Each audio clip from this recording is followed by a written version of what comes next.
నమస్తే అండి. నా పేరు అబ్దుల్ కరీము. మాది నంద్యాల జిల్లా ఆత్మకూరు మున్సిపాలిటీ. నేను ఇప్పుడు ఇక్కడ మీకు ఒక యోగం చెప్తాను. దాన్ని వాజీకరణం అంటారు. వాజీకరణం అంటే శృంగారానికి సంబంధించింది. వాజీ సంస్కృతంలో వాజీ అంటే గుర్రము. ఇప్పుడు మనం ఏదైనా ఒక మోటార్ కొంటే వెళ్తాం, ఎన్ని హెచ్పి అంటాం, హార్స్ పవర్. హార్స్ పవర్ అంటే అశ్వక శక్తి. అశ్వక శక్తి అంటే అశ్వము అంటే ఇప్పుడు మేము గుర్రం అంటున్నాము, కానీ సంస్కృతంలో వాజీ అని కూడా అంటారు. వాజీకరణము అంటే గుర్రం యొక్క బలం రావడానికి వాజీకరణం అంటారు. వాజీకరణం ఇంకోటి ఏమి, శృంగారాన్ని యొక్క బలాన్ని కూడా పెంపొందిస్తుంది. దీనికి ఒక్క మూలికతో చెప్తే మూలికలు 100 మూలికలు పెట్టుకొని ఇది చెప్పే సమయం కాదు. ఆ 100 మూలికలు మేము తేలేము. అంటే మీకు 100 మూలికలు కాదు, మాట వరుసకు 100 అని చెప్తున్నాను.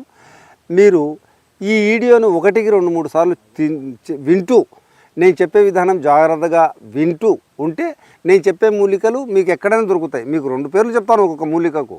మీరు రాసుకొని పచారీ కొట్టుకు వెళ్ళి మూలికలు దొరికే అంగడికి వెళ్ళి ఈ మూలికలు ఇవ్వండి అని చెప్పండి.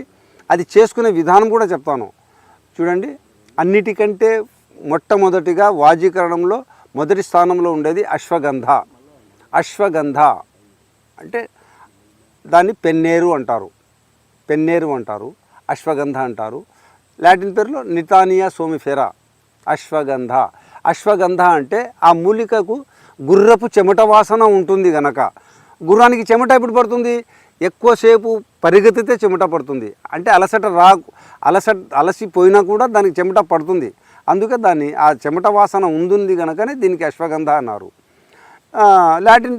లాటిన్లో నితానియా సోమిఫెరా అంటారు. ఇకపోతే నేలతాడి, ముసలి అంటే ఇది పొలాల్లో దొరికే మూలిక, చాలా మూలిక. అంటే మనకు అక్కడ లోకల్గా ఏమంటారు, నేల కొబ్బరి అని కూడా అంటారు. మీరు జాగ్రత్తగా వినండి. నేలతాడి, అశ్వగంధ.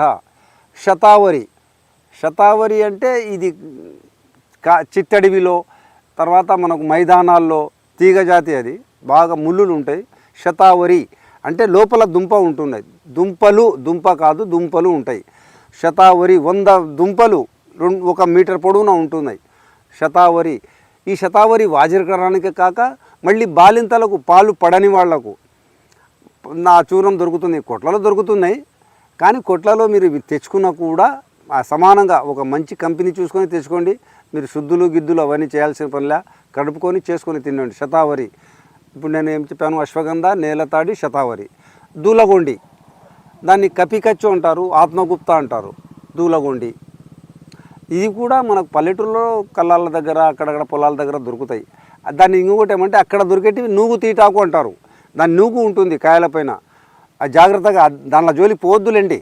మీరు ఆ కొట్లో దొరికేటివే తెచ్చుకోండి. నూగు తీట అంటే దురదలు, బ్రహ్మాండ దురద పుట్టిస్తుంది. తర్వాత అతిమధురం, ఎస్టి మధు అంటారు. అతిమధురం ఎటువంటిదంటే మన ఎముకలకు చాలా బలాన్ని ఇస్తుంది, కంటి చూపును పెంపొందిస్తుంది. ఎస్టి మధు, అతిమధురము అవి మనం తింటూ ఉంటే ఒక మూలిక అతిమధురం తిన్నా కూడా మన ఎముకలకు వజ్రకవచం మాదిరి తయారు చేస్తుంది. అంటే కర్ణుని సహజ కంచకవండాలు ఎలా ఉన్నాయో ఆ విధంగా మనకు కూడా ఈ అతిమధురం తింటూ ఉంటే అంత బలాన్ని చేకూరుస్తుంది.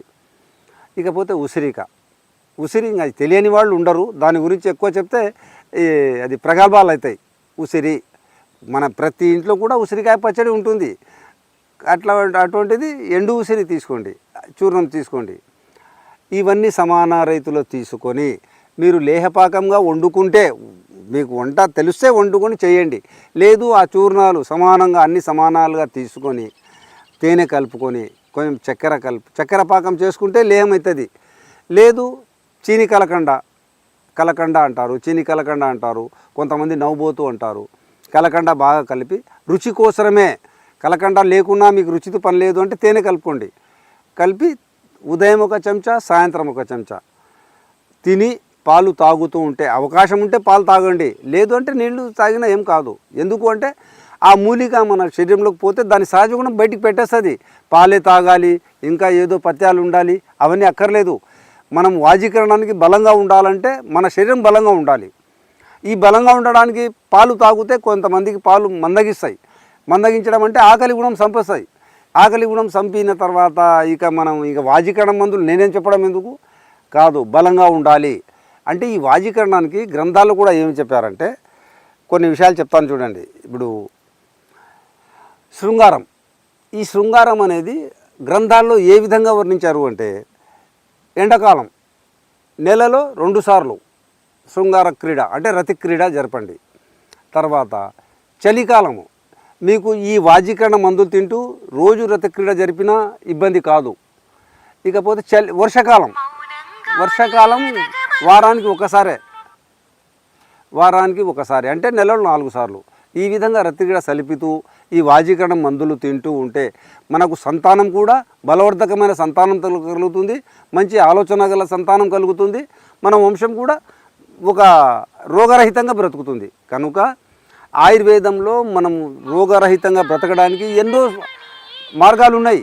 అవి ఒక మీ ఊర్లో ఉన్న నిపుణుల కాడ తెలుసుకోండి, అంటే విజ్ఞానవంతుల కాడ తెలుసుకొని ఆచరించండి.